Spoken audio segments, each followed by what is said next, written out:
स्थित सपा कार्यालय में पार्टी अध्यक्ष अखिलेश यादव ने प्रेस वार्ता की है और इस दौरान अखिलेश यादव के साथ जर्मनी सांसद राहुल कंबोज और सपा महासचिव शिवपाल यादव भी मौजूद रहे। अखिलेश यादव ने क्या कुछ कहा वो सुनिए आप।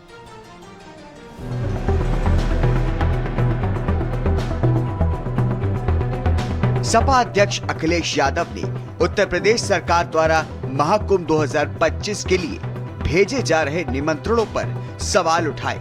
उन्होंने कहा कि कुंभ एक आस्था का विषय है और इसके लिए किसी भी औपचारिक निमंत्रण की आवश्यकता नहीं होती। कुंभ में निमंत्रण नहीं दिया जाता है। कुंभ में अपने आप लोग आते हैं, आस्था से आते हैं। ऐसे आयोजनों में लोग स्वयं आते हैं। जो वहां करोड़ों लोग आएंगे, क्या उनको निमंत्रण दिया जाता है? वो अपने आप आते हैं। वहीं इस दौरान सपा अध्यक्ष अखिलेश यादव बैलेट पेपर से चुनाव कराने की वकालत करते हुए नजर आए। प्रेस कॉन्फ्रेंस में शामिल जर्मनी के सांसद राहुल कुमार कंबोज ने सुझाव दिया कि भारत को बैलेट पेपर से चुनाव कराने पर विचार करना चाहिए। बैलेट के थ्रू करते हैं तो कम से कम उसमें आप रिकॉल कर सकते हैं, चेकिंग कर सकते हैं। जैसे मैंने बताया, तो डाटा प्रोटेक्शन लॉ को कोई भी ऐसे इतनी आसानी से तोड़ नहीं सकता, वो काफी हाई है। इसलिए data protection law is very strong. तो बैलेट पेपर के ऊपर ही अब तक सारा कार्रवाई हो रही है। वहीं इस दौरान अखिलेश यादव ने ईवीएम की जमकर आलोचना की। अखिलेश यादव ने ईवीएम पर गहरी चिंता जताते हुए कहा कि चुनाव प्रक्रिया को ऐसा होना चाहिए जिस पर जनता का भरोसा हो। अभी बहुत सुधार होने की जरूरत है। जर्मनी जैसा देश जहां पर अभी भी बैलेट से वोट पड़ रहा है और हर स्तर पे जो चुनाव होता है वो बैलेट पर होता है, कहीं ना कहीं भारत में भी वो भरोसा, वो ट्रस्ट हमें डेवलप करना पड़ेगा अपने वोटिंग सिस्टम और अपनी संस्थाओं के प्रति, जो अभी हम लोग खो रहे हैं भरोसा।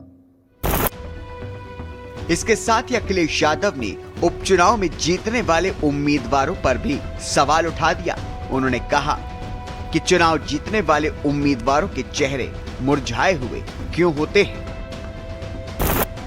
यहाँ हम हारने के बाद भरोसा नहीं कर पा रहे और जीतने वाले के बाद जीतने वाला भरोसा नहीं कर रहा। आगे बताओ, जो जीते उनके चेहरे क्यों डाउन रहते हैं? सोचिए ना, इसका मतलब है कि उन्होंने कुछ हेरा फेरी की है। तो उस हेरा फेरी से बचने के लिए हम चाहते हैं बैलेट पे वोट पड़े। तो ये थी समाजवादी पार्टी के अध्यक्ष अखिलेश यादव की प्रेस कॉन्फ्रेंस की मुख्य बातें, जहां एक और महाकुंभ को लेकर आस्था और राजनीति पर सवाल उठाए गए, वहीं चुनाव प्रक्रिया पर भी गंभीर चर्चा हुई। स्पेशल डेस्क, भारत समाचार। तो देखिए, लखनऊ में समाजवादी पार्टी के अध्यक्ष अखिलेश यादव ने बड़ा दावा किया है और सीएम आवास के नीचे शिवलिंग है। यह बड़ा दावा अखिलेश यादव की तरफ से किया गया है और अखिलेश यादव ने दावा किया और बोले कि खुदाई कराएं। अखिलेश यादव ने उसकी भी खुदाई की मांग की है। तो देखिए, बड़ी अपडेट, बड़ी जानकारी। और अब अखिलेश यादव ने कहा कि सीएम आवास के नीचे भी शिवलिंग है, उसकी भी खुदाई कराई जाए। तो बड़ी अपडेट, बड़ी जानकारी। अखिलेश यादव ने बड़ा दावा किया है और अखिलेश यादव ने कहा कि सीएम आवास के नीचे भी शिवलिंग है, उसकी भी खुदाई कराई जाए। तो सपा अध्यक्ष अखिलेश यादव ने बड़ा दावा किया है और कहा कि सीएम आवास के नीचे भी शिवलिंग है, उसकी भी खुदाई कराई जाए।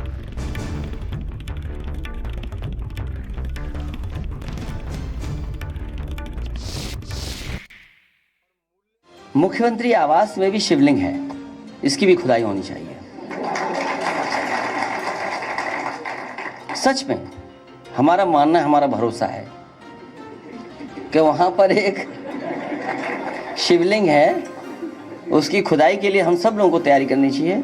और मैं तो अपने पत्रकार साथियों से कहूंगा कि आप लोग आगे आगे चलो, हम आपके पीछे पीछे चलेंगे, क्योंकि आपको लौटने नहीं दूंगा मैं पीछे। पानी की टंकी के बारे में मत सोचो, नया मुद्दा आ गया, मुख्यमंत्री आवास में शिवलिंग है।